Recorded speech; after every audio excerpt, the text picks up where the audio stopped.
que tiene la idea de que hay cosas nuevas, hay cosas ya aceptadas y hay cosas que son en rutina. Si ustedes nunca han monitorizado la presión intracraneana y tienen el deseo de aprender de esta información, les pido que busquen la plática más tarde en internet, la vamos a subir. Es más, ya está en YouTube la plática, ya la subimos anteriormente. Ustedes pongan el nombre de esa plática y la van a encontrar en los videos, así como está. La idea es que esta plática tiene conocimientos muy profundos y también tiene conocimientos básicos y nacen a partir de, en lugar de ir de la clínica al monitoreo, va al revés, del monitoreo a la clínica, porque tiene adentro varios componentes. Entonces, esta idea de hacer esta plática nace a partir de las observaciones de Monroe.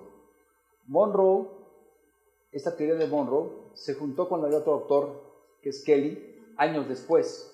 Vean aquí, 1783, ¿sí? 1824. Y el grupo de neurocirujanos o de personas que manejan la teoría y la ciencia del monitoreo juntaron los nombres y le llaman teoría guión de Monroe-Kelly. Esta plática de Monroe nace de la estructura y las funciones del sistema nervioso central.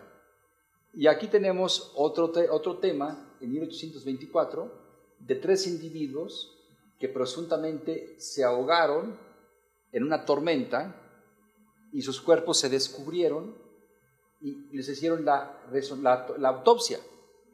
Al hacer la autopsia descubren que los cerebros el cerebro estaba saliendo de su lugar y que se estaba herniando. El título tan largo de esta plática, que tiene todo ese título, una descripción de la apariencia observada en la disección, y sigue, ¿sí? De 3 individuos que se ahogaron y los describieron como tal, y de esa manera pudieron hacer la conjunción de la teoría de Monroe-Kelly. Al haber desviaciones de estructuras, en teoría hay descompensación.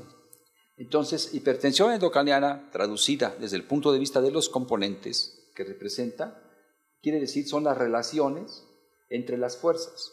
Las fuerzas son aquellas fuerzas que suben hacia el cráneo, o aquellas fuerzas que se producen por la compresión de estructuras. Si lo vemos desde el punto de vista clínico, sería cuando ustedes regulan un ventilador y la presión inspiratoria del ventilador es muy elevada, va a mandar la presión del tórax y esa presión va a impedir que la sangre se drene adecuadamente por las venas yugulares.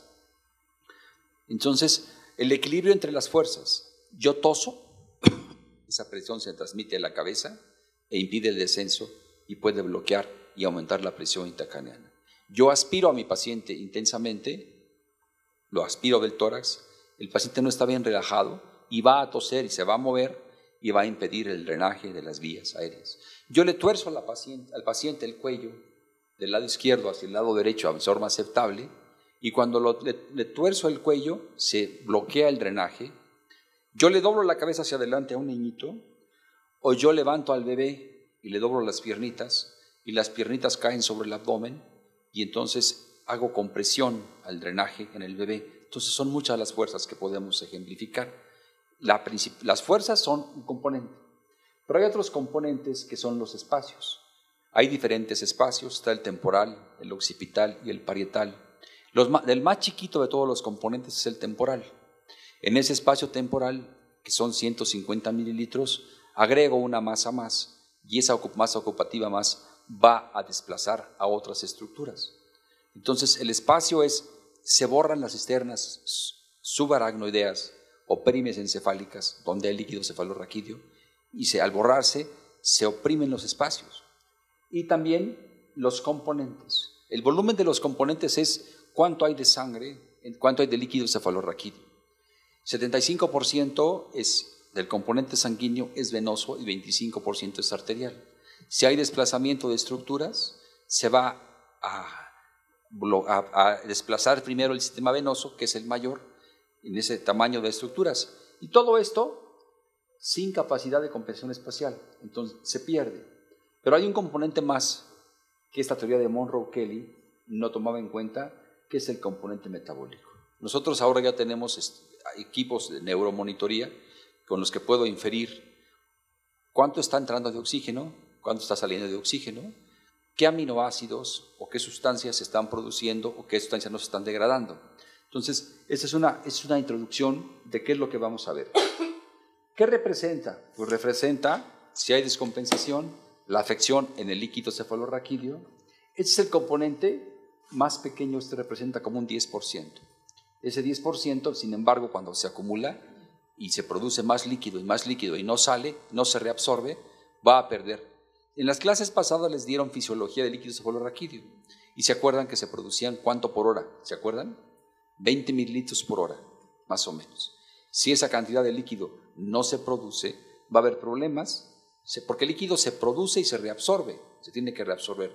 Y si no hay lugar donde se reabsorba, se va a acumular el líquido y va a dilatar los cuernos temporales u otras estructuras.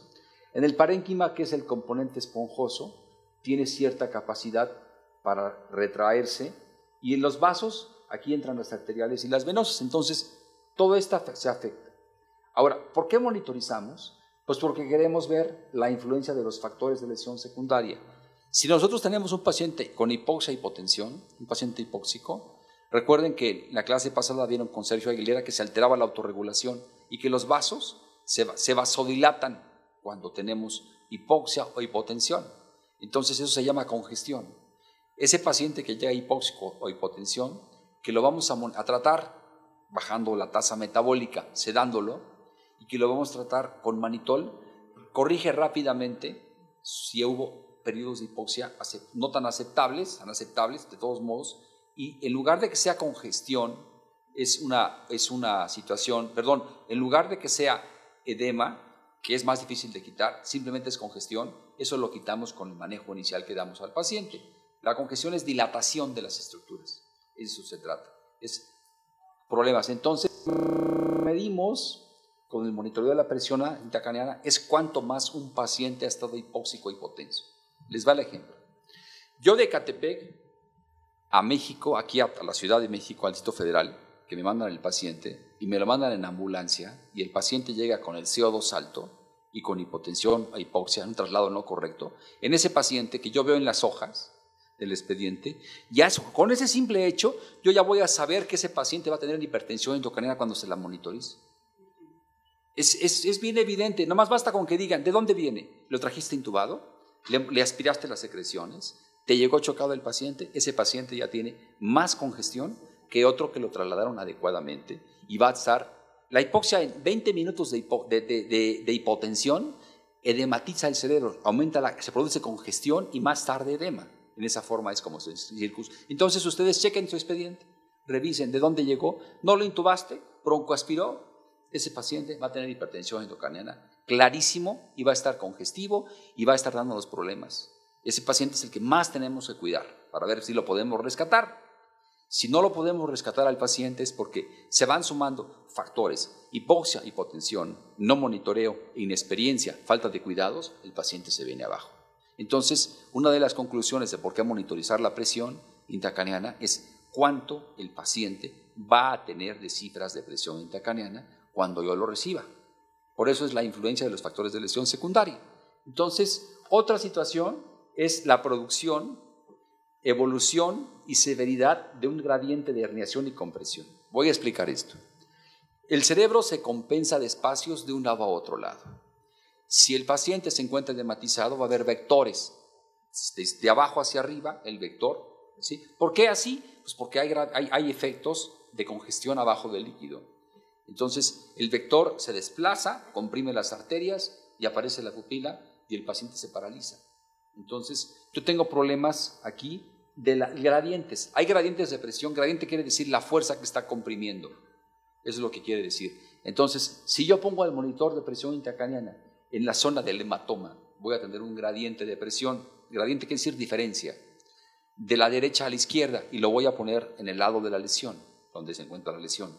Entonces, ese gradiente me está distorsionando. Si yo veo en la tomografía, o si le pregunto al médico, doctor, ¿y qué tuvo? Tuvo un hematoma subdural. Y me va a decir, ¿y ya apareció la pupila?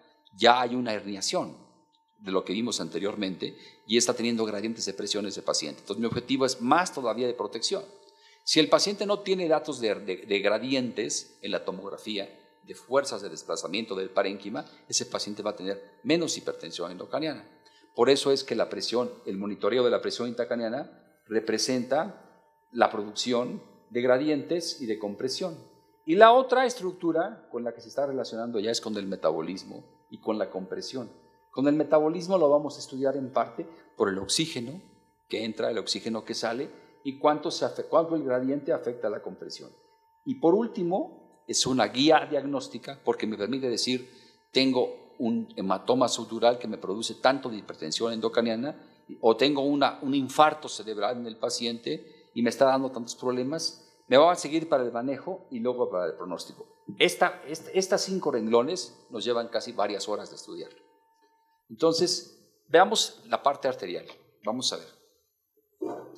Aquí tenemos nosotros estructuras gruesas, una arteria cerebral media, estructuras delgadas, así de enmarallados el cerebro por dentro. Y tenemos arterias de diferentes tamaños. Las grandes miden de 1.5 a 2 centímetros en su diámetro. Y las pequeñitas miden 50 micras. Perdón, las pequeñitas miden 50 micras que tenemos aquí. Este letrero de micras lo vamos a pasar acá. Y estas pequeñas estructuras, estas pequeñas arterias, tienen la capacidad de dilatación de hasta un 300 o 500%. Por eso esas pequeñas arterias se dilatan y es lo que hace la congestión cuando ustedes lo ven. En cambio, esta arteria grande, que es la cerebral media, apenas tiene un 15%. Comparativamente, esas pequeñas arterias solamente transmiten el flujo y esas arterias lo congestionan y de ellas depende la autorregulación vascular cerebral. No de estas, sino de estas pequeñas. También hay arterias y luego dice cómo se libera la presión arterial en estas pequeñas arterias. Estas liberan y estas liberan menos, porque estas solamente transmiten la presión, ¿de acuerdo? Entonces, esta gráfica la tienen que aprender ustedes. Esta gráfica ya la vieron con Sergio la vez pasada, pero aquí lo que interpreta a nosotros es que hay un límite de 50 de presión de perfusión cerebral. Y recuerden que es pregunta de examen, ¿qué es la presión de perfusión cerebral? ¿Qué es la resta de la arterial media? Sí, menos la presión intracraneal. Y el flujo. ¿Y cuánto es lo normal de flujo? Lo normal de flujo es 1 hasta 50. Por eso aquí hay una meseta. Si el flujo sanguíneo cerebral, el flujo es cuánto pasa por minuto de sangre en 100 gramos de tejido por minuto. Y esa cantidad de flujo siempre se debe mantener a pesar de estos cambios en el diámetro. Vean, aquí hay pequeñito cambio y aquí hay un cambio más grande. ¿Cómo hicieron esto? Recuerden la gráfica. Lo que hicieron primero, para el límite inferior, o sea, para esta parte, a 6 monos los hipertensaron, ¿sí? Y los normotensaron y los hipotensaron, y luego posteriormente le hicieron hemorragia. El flujo sanguíneo se mide metiendo esferas en el cerebro, o se mide haciendo pasar una sustancia que la va a pintar, y se va a ver cuánta sangre pasa por ese pedacito de cerebro, porque es por 100 gramos por minuto.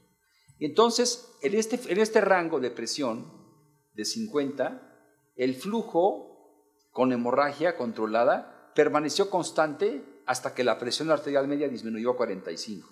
O sea, lo chocan, supónganse que es un humano y que al humano tiene un shock hipovolémico, una fractura de fémur. Y entonces, en ese rango de la hemorragia, el cerebro se empieza a obnubilar el paciente. Ya no puedo pensar, ya no hablo mal, ya empiezo a hablar. ¿Y qué está pasando? En ese momento, el cerebro le necesita más sangre y lo que hace es que se vasodilata el cerebro para mantener el flujo.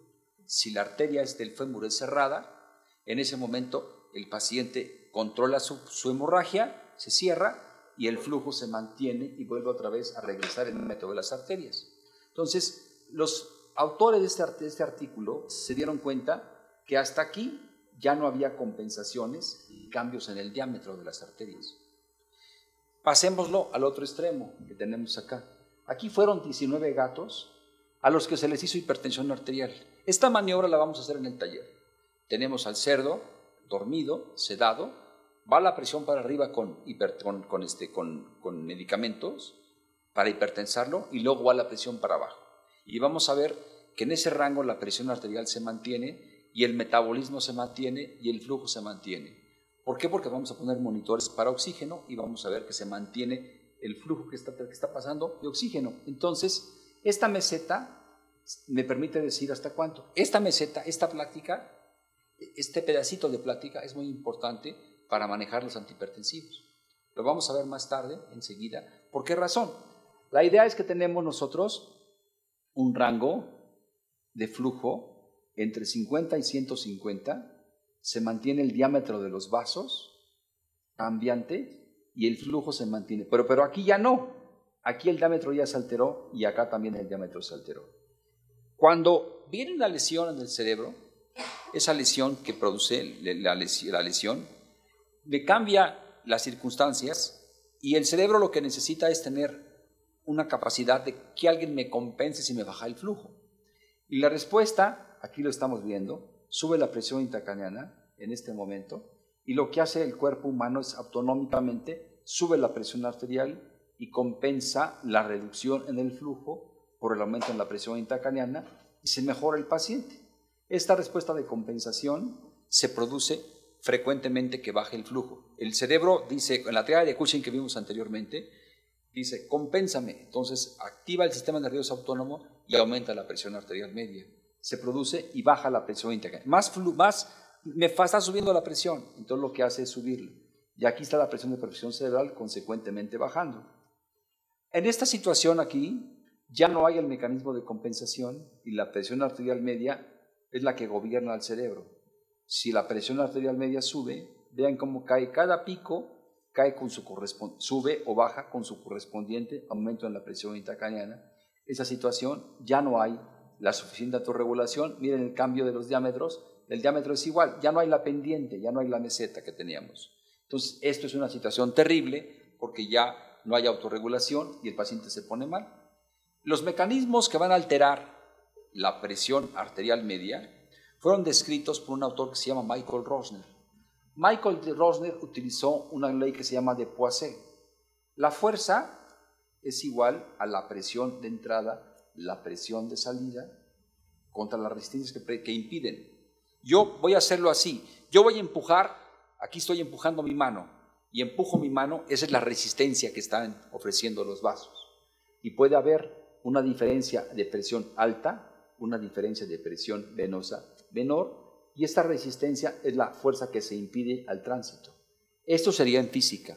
Traducido esto a los vasos, aquí, es que para vencer la fuerza de la presión intracraneana de la masa ocupativa, los vasos van a ofrecer resistencia. ¿Cuándo ocurren esto? Esto ocurre frecuentemente cuando la presión de perfusión cerebral cae. La presión de perfusión cerebral cae en terapia intensiva por muchísimos factores. Porque le ponen propofol, porque le ponen midazolam, o el paciente estaba hipovolémico o le faltaba volumen. Porque lo deshidratan por muchas razones. Hay mecanismos que aumentan la viscosidad o por hipoxia o por hipotensión. Se produce vasodilatación, aumenta el volumen sanguíneo cerebral, esto aumenta la presión intracraneana y esto vuelve a dar la vuelta. ¿Cómo se compensa esto?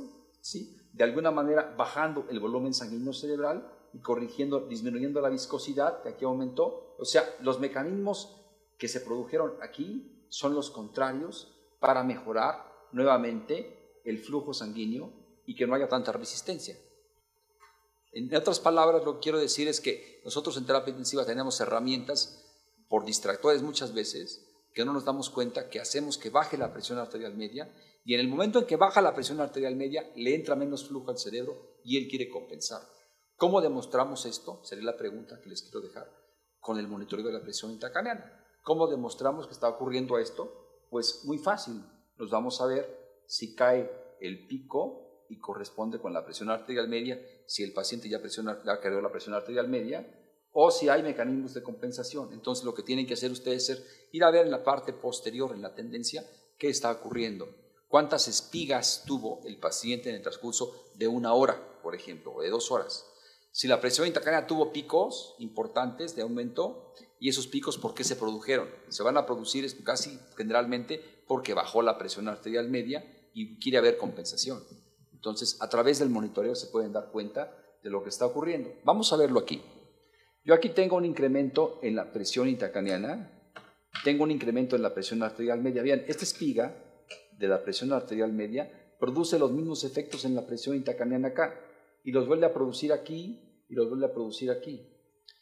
Pero además aquí lo que hicimos como herramienta fue monitorizar oxígeno tisular. El oxígeno tisular lo vamos a ver en las siguientes pláticas, pero es un sistema de monitoreo pequeño que se pone en la cabeza, que me mide el oxígeno de esa área y con eso estoy sumando componentes metabólicos. Aquí ya estoy agregando un componente más a lo que dijo Monroe Kelly. Cuando nosotros tenemos un correspondiente aumento en la presión tisular de oxigenación con un incremento en la presión intracraneana media que aumenta progresivamente, vean, cada incremento en la presión arterial media produce un incremento en la presión intracraneana y produce un aumento en la oxigenación tisular cerebral. Es decir, que ya está entrando pasivamente y que no hay un consumo suficiente de oxígeno. Hay entrada de oxigenación, pero no se consume. Se eleva incremento notablemente en la oxigenación cuando se incrementa la presión arterial media. Entonces, esta etapa de este paciente ya está en una etapa posterior, final. Eso es muy común en terapia intensiva. Ustedes tienen bombas de difusión. ¿Se tardan ustedes en cambiar el inotrópico? Y te voy a preguntar a ti, que estés enfrente, me vas a decir, aquí ¿qué pasó en las tres? Ya es un ejercicio de práctica. ¿Quién cayó? Esta es la presión tisular de oxigenación, esta es la saturación del bulbo de la yugular, esta es la presión de perfusión cerebral. ¿Mandé? Las tres, exactamente. ¿Te das cuenta cómo caen las tres? Y esto pasa cuando ustedes se tardan en cambiar la bomba de difusión. Las bombas de infusión le ponen vasopresores y inmediatamente se cae, se tarda, desde que se cae, pues lo mismo le pasa al cerebro, exactamente igualito, no hay ninguna situación. ¿Me pueden pasar el micrófono, por favor, el portátil, para que lo tengan aquí y podamos hablar? Sí, cuando las chicas me encuentren. Ok, entonces, aquí la bomba de difusión, se cayó la infusión. Ahora veamos acá otra vez. Tenemos aquí la frecuencia cardíaca, la sistólica, la media y la diastólica y la presión intracraneana. Observen ustedes cada pico de incremento en la frecuencia cardíaca, en la presión arterial sistólica y cómo sube la presión intracraneana. O sea, está entrando el flujo pasivamente como lo vimos anteriormente. Si ustedes ven en la gráfica, cómo hay cambios inmediatamente. Entonces, esta gráfica se demuestra porque la presión arterial media la está manejando la bomba de infusión. Las bombas de infusión lo que hacen es apachuran un plastiquito, el tubo de plástico, lo van apachurrando constantemente, periódicamente, y de esta manera se refleja en la cabeza. Entonces es un hecho de observación que tengas subida de la presión arterial media con subida de la presión intracraneana, dando cuenta. Vamos a ver otra gráfica. Esta gráfica ya se las di anteriormente, en la gráfica anterior. Aquí tengo la frecuencia cardíaca, la sistólica, la media y la diastólica y la presión intracraneana. Tengo el tiempo de las 2:40 a las 3 y de las 3 a las 3:40. Entonces estamos teniendo que en 40 minutos la presión intracraneana subió y tengo un incremento notable en la presión. Es mucho tiempo, ¿sí? Y con el incremento en la presión arterial intracraneana sigo un incremento en la presión arterial sistólica. Entonces aquí yo estoy pensando otra vez que está habiendo problemas de autorregulación. Y aquí ya se compensó y vino hacia abajo. Estos son espontáneos, periodos espontáneos de incremento en la presión intracraneana. Ahora viene la triada de Cushing que también les expliqué anteriormente. Observen la gráfica. ¿Me podías ayudar también tú? ¿Qué tienes aquí? La frecuencia cardíaca, ¿verdad? Pasen el micrófono allá. Se puede ver que la frecuencia está entre 80 y 90, empieza a disminuir abruptamente. La presión media está de 106 y se ve que la presión de perfusión está aumentada. Bueno, decayó en esa parte de aquí, fue a las 18:15, que fue que decayó la presión de perfusión, pero después se volvió a incrementar. Pero lo que veo es que la frecuencia cardíaca disminuyó a las 19:15. Ajá. Después, por ejemplo, cuando marca la flecha, por ejemplo, la presión media de esa hora que bajó la frecuencia cardíaca, la presión media es de 106, pero la presión de perfusión estaba, se puede decir que esa hora estaba como en 40, 45. Okay. De acuerdo, entonces lo que tenemos aquí entonces es que tenemos un incremento progresivo en la presión intracraneana y habiendo descensos en la presión arterial media sistólica y diastólica, cae hacia abajo la presión. Entonces llega la etapa final en la que viene la bradicardia porque el flujo llega al cerebro y no lo está registrando, ¿sí? Entonces, y luego se compensa posteriormente. Entonces es una triada de Cushing clásica lo que estamos viendo. Está habiendo caída en la presión arterial media, aumenta la presión intracraneana periódicamente cuando baja y viene bradicardia, es una respuesta compensatoria. Esto sería el manejo que se haría. Este es Michael Rosner, como les decía anteriormente, él dijo que si bajaba la presión arterial sistólica, que sería vasodilatación, por estos cambios en la vasodilatación que anteriormente vemos, tenía que haber un mecanismo en el que mejoráramos la viscosidad. En lugar de que aumentara la viscosidad, por ejemplo, tienen un paciente excitado, un paciente que está casi loquísimo y que tiene monitor y que todavía lo tienen en terapia intensiva y que ya está mejorcito, pero tiene monitor de presión intracraneana. Y en ese momento el paciente empieza a temblar o tiene fiebre. Esos mecanismos aumentan la tasa metabólica. La tasa metabólica no es más que lo que tiene el paciente, cuánto consume de oxígeno, y entonces en ese momento el paciente se pone excitado y ya no puede, esa excitación es tan importante y ya no puede compensar el paciente. Entonces la problemática es que esta situación, dijo él, si lo que voy a hacer, si lo que baja aquí hay descenso en la presión de perfusión cerebral, lo que va a hacer, voy a mantener a los pacientes siempre arriba de la normotensión. Voy a mejorar la presión de perfusión cerebral. El enfoque de Rosner es, en lugar de bajar la presión intracraneana, van a subir la presión de perfusión cerebral para que no haya eventos de viscosidad aumentada o que haya eventos de caída en el flujo. Voy a subir la presión arterial media y la voy a mantener. Según él, les va mejor a los pacientes que tienen la oportunidad de tener este enfoque de Rosner. Lo vamos a ver clásico cómo se haría. Aquí yo tengo una presión intracraneana elevada, aquí tengo la presión de perfusión cerebral y aquí tengo la presión arterial sistólica. Si el paciente tiene la capacidad de autorregular el tono vascular, le voy a dar catecolaminas al paciente, no le voy a dar manitol, le voy a dar dopamina. Y al darle dopamina va a subir la presión arterial media y va a bajar la presión intracraneana. Es un enfoque diferente. En lugar de que tenga el paciente una presión de perfusión cerebral, que aquí estoy viendo, aquí sería 50, le pongo la dopamina, lo mejoro y bajo la presión intracraneana. Es un paciente que todavía está autorregulando. Es decir, en lugar de manejar. Entonces el médico tiene que saber qué va a indicar. Si va a indicar manitol o se va a indicar vasopresores. ¿Cómo se da cuenta el médico? Eso lo vamos a ver posteriormente, es largo de explicar, pero hay forma de demostrarlo. Lo que quiero decirles es que tenemos que tener el enfoque en cuenta. Este señor se llama Miller, Douglas Miller. Él dijo que el monitoreo de la presión intracraneana tiene la capacidad de diferenciar, de saber quién se encuentra más grave. Utilizó los hematomas y los comparó contra aquel paciente que no tiene hematomas. Y vean, conforme la presión intracraneana se incrementa, el porcentaje de morbilidad, de mortalidad y mortalidad se incrementa, y comparativamente en las lesiones ocupativas contra las lesiones difusas, la mortalidad de los pacientes varía. En lesiones difusas, 23 contra 14, 43 contra 26, 82 contra 40. Entonces, de esta razón es que el monitoreo de la presión intracraneana tiene la capacidad de predecir el pronóstico de los pacientes y depende fundamentalmente del tipo de lesión que tiene el paciente. Esta es otra gráfica muy clásica de un autor que se llama Anthony Marmaro. Lo que hizo Anthony Marmaro fue pedirle a un residente que le conectara un catéter en la cabeza para sacar líquido cefalorraquídeo. Y entonces lo que hacía él es que le inyectaba 1 mililitro líquido cefalorraquídeo en los ventrículos. Eso va a cambiar la complacencia, ¿de acuerdo? Si el paciente se hace más complaciente, va a poder admitir más líquido cefalorraquídeo o más en el parénquima. Y eso se llama índice volumen-presión.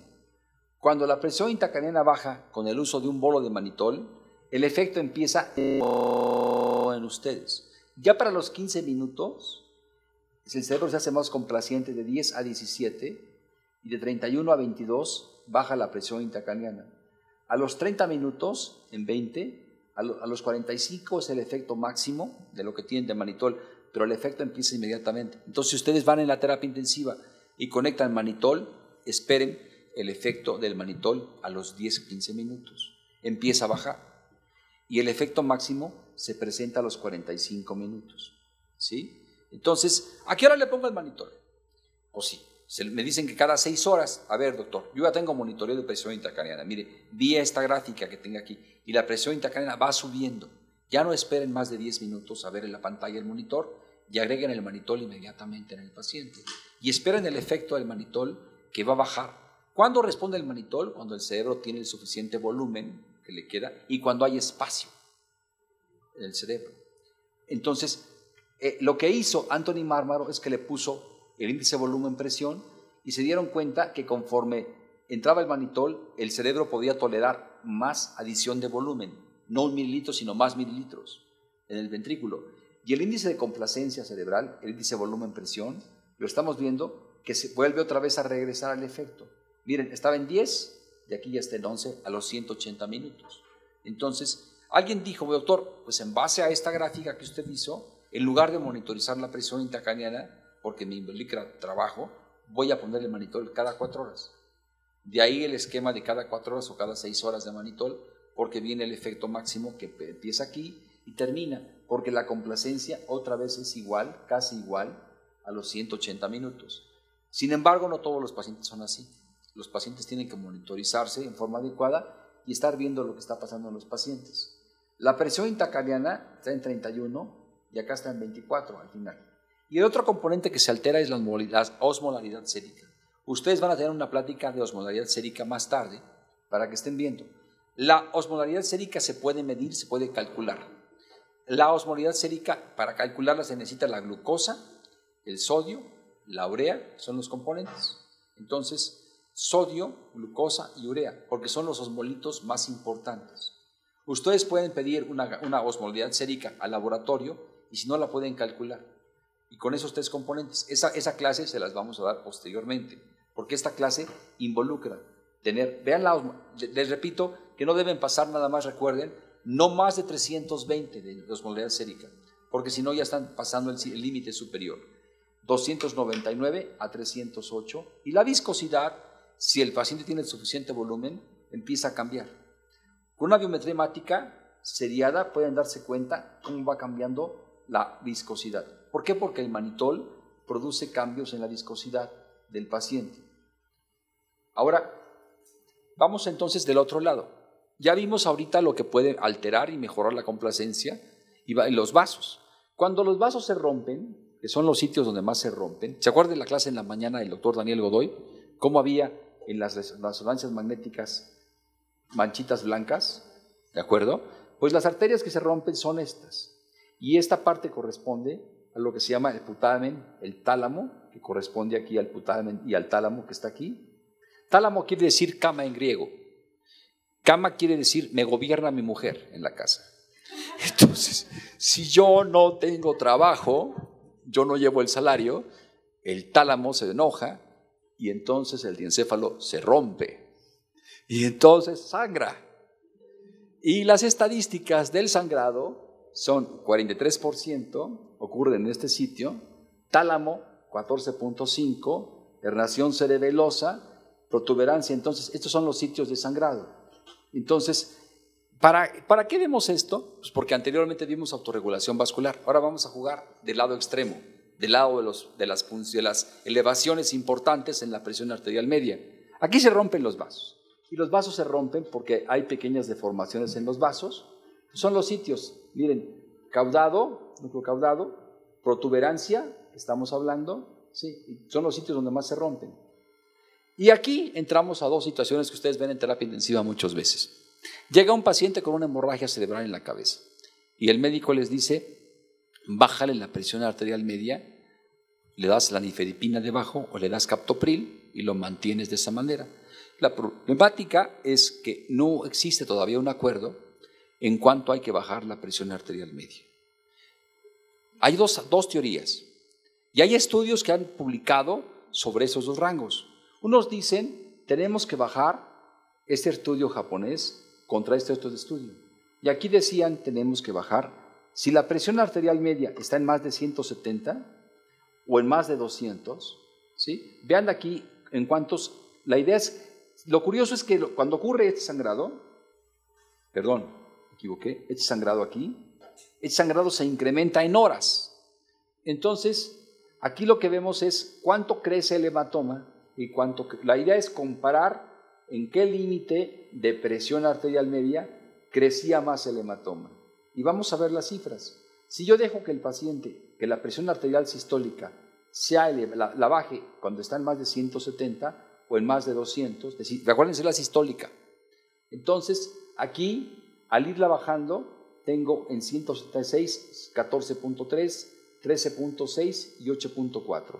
Y aquí pareciera que son menos los pacientes, pero está teniendo el descenso en cuánto creció el tamaño del hematoma si lo controlo. Aquí creció en 8. Entonces pareciera que es irse de este lado en no utilizar el rango alto cuando va subiendo al paciente más la presión, sino el mayor de 170. Empezar a bajar aquí. Eso es lo que da la interés, pero es un estudio pequeño. La situación es que en otro estudio compararon los tres rangos de presión y aquí sobreviven más los pacientes, ¿sí?, cuando se utiliza un rango menor, el de 170. Y aquí, otra vez lo curioso es que otra vez vuelve a presentarse el rango de la presión, ¿sí?, arterial sistólica al ingreso. Otra vez pareciera que hay un sistema de autorregulación otra vez. Entonces pareciera que les va mejor a los pacientes cuando tienen la oportunidad de controlarse.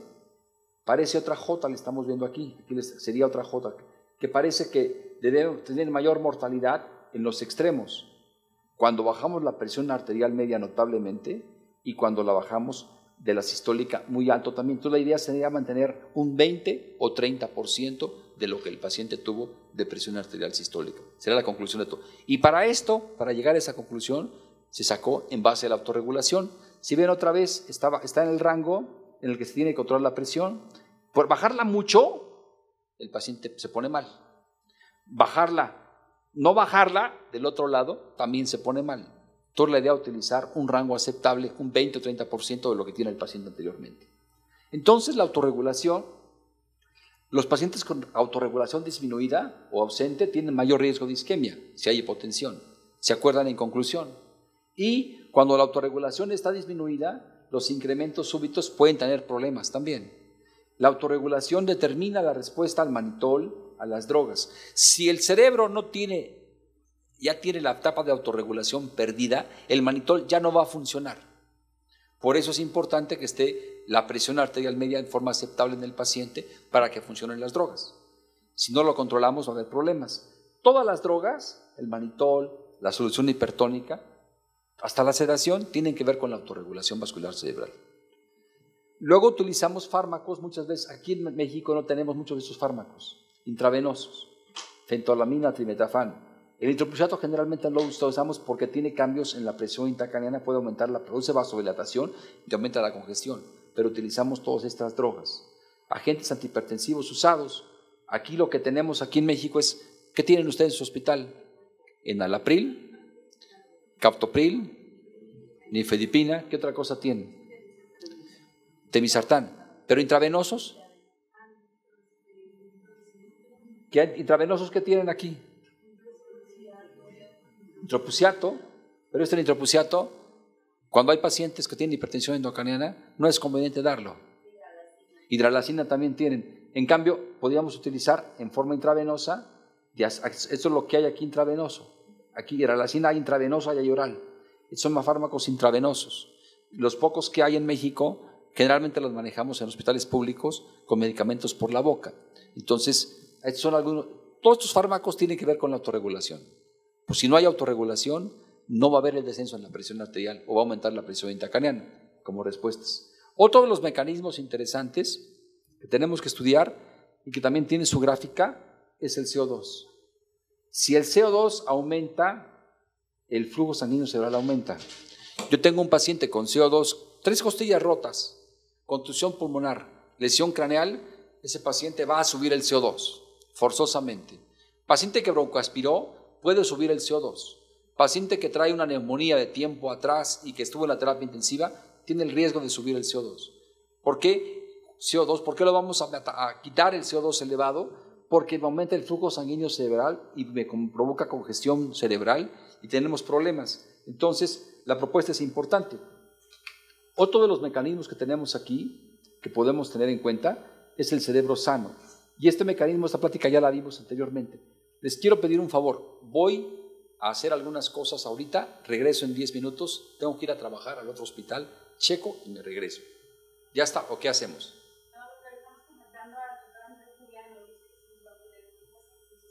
¿Aquí los dejo yo? Bueno, ok, voy a seguir entonces. Entonces, alcanzo a 4 minutos y voy. Bueno, ok. Aquí tenemos nosotros que estas arterias, ahora el cerebro tiene capacidad diferente de vasodilatarse.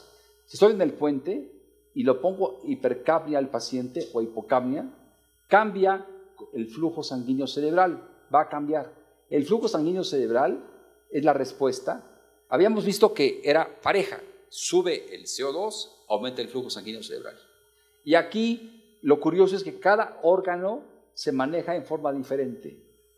El puente, el tálamo, el tallo, todos tienen un rango de autorregulación diferente. Entonces, aquí la propuesta es que son órganos, partes de un cerebro que se manejan diferente en cuanto a la hipocapnia, a la hipercapnia.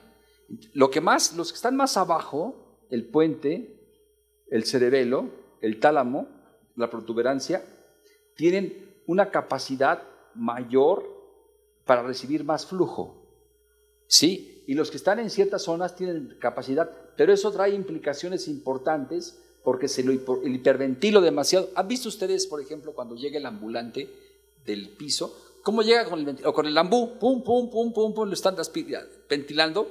Eso va a cerrar los vasos en forma diferente. Los del puente tienen más protección, tienen más tolerancia, y las otras zonas tienen menos tolerancia. Y aquí baja el CO2 notablemente, y al bajar el CO2, la respuesta es cerrarse. Si en la gráfica anterior ustedes vieron que aquí subía hacia arriba el flujo, entonces al revés, si la presión del CO2 baja, el flujo baja en forma proporcional. El problema del CO2 es que es un órgano, es una sustancia que va a alterar el tono de los vasos. Dentro de la capacidad de autorregulación, la autorregulación se pierde en la forma siguiente. Primero se pierde la de los vasos y al último la del CO2. Los vasos ya no tienen la capacidad permeable de cerrarse o vasoconstriñirse, y cuando eso viene el fallecimiento del paciente. Entonces la autorregulación se va perdiendo, primero por los espacios, después por el tono de los vasos y por último por la reactividad al CO2. La reactividad al CO2 es un mecanismo, hay receptores adentro de los vasos, pequeñitos. Esos receptores pequeñitos, cuando los hiperventilo, se cierran, y cuando los hipoventilo, se dilatan. ¿Por qué? Porque las arterias piales que vimos de 50 micras tienen la capacidad de vasodilatarse hasta un 400%. Esa es la explicación de por qué darle la base de la anatomía. Entonces, si ese 400% lo traduzco por todo el cerebro, va a ser una pelota de ping-pong cuando lo hiperventilo, y la otra una de básquetbol, así de grande va a ser. Esa es la razón de por qué el CO2 puede ser un amigo o puede ser un enemigo. Esa es la razón. Si lo cierro, no va a haber flujo y va a haber hipoxemia. Y es diferente. Una de las situaciones más importantes, que más estrés me causa a mí, es cuando el paciente le voy a retirar el ventilador. Y ya lo pongo en CPAP al paciente. Y todavía no le acabo de quitar al paciente el sistema control. Entonces lo que hago aquí, aquí monitorizo el volumen corriente y aquí la presión tisular de oxigenación. Si el paciente hiperventila porque el volumen corriente aumenta notablemente, entonces en ese momento se cae la oxigenación. En la hiperventilación se produce caída en la oxigenación y eso da problemas. ¿Ya están listos, Rubiano? Bueno, los dejo, seguimos con la plática siguiente. Vamos ahorita apenas como por la diapositiva 15, nos faltan 900, no es cierto. Hasta luego, con permiso.